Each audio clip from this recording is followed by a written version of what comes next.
All right, so let's go ahead and continue the long-standing tradition of covering Japanese boxing here on True School Sports. True School Sports, the #1 source for Japanese boxing in America. Shout out to all the fine folks in the land of the free and the home of the brave here in the United States, and definitely in the land of the rising sun over there in Japan, and everybody the world over who's tuning in. Because if you're tuning into this video, I'm sure that means that you love and you have taken a vested interest in Japanese boxing, as have I. So that being said, we know that the impending mega fight between Jesse Bam Rodriguez and Naoya Inoue is, it's kind of like the calm before the storm. And, there's a couple things I want to tie into this video. There's a couple things I want to tie into this video. So first and foremost, a lot of people are speculating what Bam's roadmap is going to be towards the Inoue fight. You understand? There's a lot of options out there. Obviously, for me, I personally think that before Bam fights the monster, you're going to see Bam Rodriguez get into a unification fight with the WBO champion, Christian Medina, for a couple of reasons. Because first and foremost, from a commercial standpoint, Bam is a Mexican-American. Medina's a Mexican fighter. Bam has been doing a lot of fights in the Arizona area, down there in Glendale at the Desert Diamond Arena. And he's building himself quite the home base there. He even called it his second home after his recent win against Antonio Vargas. So I think they're going to go back there. Arizona's a predominantly Mexican and Mexican-American area, right? So when you put those two fighters together, I think that fight does very good business in Arizona. Plus, Christian Medina is signed to Matchroom Boxing. They signed him to Matchroom with the specific purpose of fighting Bam. And on top of that, just another caveat, Christian Medina is a known fighter in Japan because he became champion by beating up one of Inoue's stablemates, Yoshiki Takei, right? And so the Japanese audience knows who Medina is because he put that beat down on Yoshiki Takei, who is a known big name in Japan, right? Because of what he did in kickboxing and in boxing, right? So that's the fight that's going to happen. No questions about it. You can take it to the bank and cash your checks on Sunday. That's what it's going to be, right? But there is the possibility that, and Bam is even throwing this out there himself, that there could be a potential Takuma Inoue fight in the works, right? That could be the perfect setup for the Naoya Inoue fight, because if you could beat the brother, who by the way, two-time champion, he's no slouch, he's no chopped liver, he's a good fighter in his own right.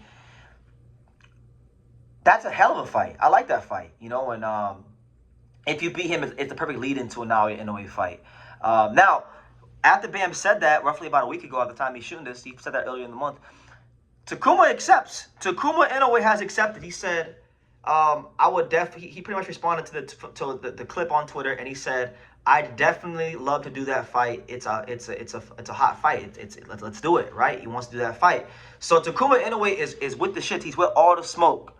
So if Robert Garcia and Bam want to pull that card, they can. Now, while there are positives to that, I also think there's definitely some negatives to that. Because you guys would understand, this fight game, that we love oh so much, it's chess, not checkers, all right? It's the art of war. Now, we all know that Takuma and Naoya have the same trainer, and that's their father, one of the best trainers in the fight game today, Shingo Inoue.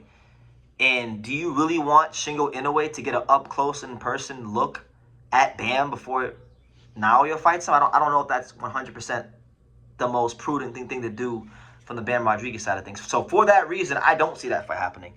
I see Bam fighting Christian Medina. Now, the real question is going to be, and me and Sean Tatal had this conversation last night. The real interesting thing is going to be is, will Bam be able to squeeze in 2 fights before Inoue? Because you gotta be able to read between the lines, guys. All right.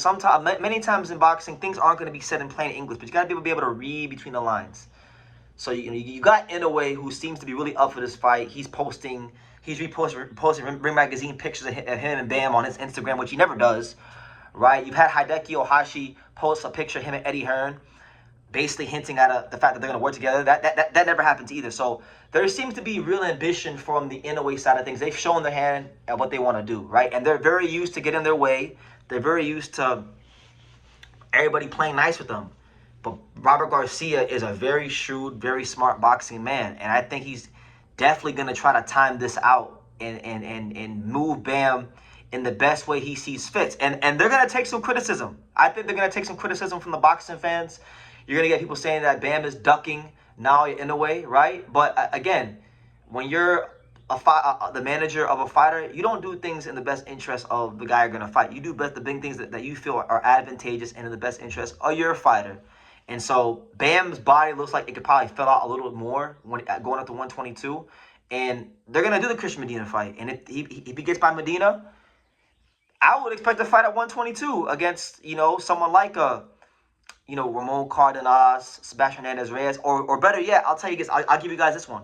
Here's where I think Bam will fight if dominoes fall a certain way. Because recently, and I was going to do a separate video about this, but I'll tie it into this video. Recently, the IBF just announced that they're going to do a fight with Ryosuke Nishida and Sam Goodman for the IBF interim super bantamweight title. And, Inoue could fight one of those guys too, but I really think that fight, the winner of that fight is more in play for Bam Rodriguez than it is Inoue. It's not so much of Nishida wins though, because I don't think Robert. I know Robert is smart. I don't think Robert wants Bam to get to fight any Japanese fighters, for any Japanese fighters to get a look at Bam and get any intel on him being in the ring with them. If Sam Goodman wins that fight against Nishida, I think that fight is more in play, because Sam Goodman is a respected world level fighter. He's a guy that, he's beaten Rais Salim. He's beaten good fighters at the top of the division. He even fought Nick Ball at featherweight, which is not really his weight class, and he more than held his own. Some people thought he won, right? He's a damn good fighter. And that was a guy that Inoue was supposed to fight twice, and he pulled out due to cuts. So obviously the Japanese public knows who he is in terms of profile, in terms of, that fight not happening. So I really feel like the roadmap for Bam, in my opinion, for an Inoue fight, and I'm not looking at it as Bam going fighting Christian Medina and then going straight into an Inoue fight. No. Robert is a lot smarter than that. They're gonna time this shit out right, and they're gonna fight tooth and nail to get 2 fights in before Inoue. I'm looking at it as Christian Medina and Sam Goodman, then Inoue. So I'm looking at maybe like the summer of next year, maybe like this time next year, 12 months from now, I could see Bam Rodriguez fighting Inoue, and Robert playing his cards the right way. That's the way I see it. I think that roadmap will make a lot of sense for Bam. Even though I'm not against the Takuma Inoue fight, but I'm telling you guys, Robert Garcia is very smart, and if you read between the lines of what he's saying, what he's been saying, and what's been shown by the Inoue team in regards to Bam, I definitely feel like they're gonna try to squeeze 2 fights in there, and I think that the perfect pathway to that is Christian Medina, Sam Goodman, Inoue fight between June and July next year. That's how I think this is all gonna play out, irrespective of what people in the Japanese boxing community tell me. Knowing Robert Garcia, the way I don't know him on a personal level, but I'm saying in terms of, I've really studied how he moves his fighters. And, it's funny, right? I make these jokes about Bam and how Bam likes to fight older fighters. Now, look, Naoya Inoue, at the time he's shooting this video, is 33 years old. And I made this joke on Twitter many times, and I've said that, Bam Rodriguez won't consider fighting you unless you're 34 or 35 years old, Because a lot of guys he's fought have been pretty old. And guess what, guys? Inoue's birthday is April 10th. So if he is to fight in June of next year, guess what? The joke that I make about Bam fighting old guys that are 34, 35, it's going to hurt. It's going to hold true. It's going to hold true fighting Inoue. He'll be 34 by this time next year. So you can't hate on the consistency. That's what he does, right? And they're going to try to do that shit again. And on top of that, I still feel like Bam could make some gains in the strength department in terms of the man's strength. And so Robert, I think, is going to try to time that out and get the most beatable fighter possible in front of him in a way, which is your job as a manager and a trainer of a fighter, to look after your fighter's best interest. So that's where I stand. Although Takuma Inoue did pull his card, I don't think Bam goes and fights Takuma just because they don't want Shingo Inoue to get a look at him. So those are my thoughts. Y'all can give me yours in the comments down below. Y'all can make sure you take the time to subscribe, and yeah, I'll definitely be reading your comments, and I'll see you in the next video. So take care.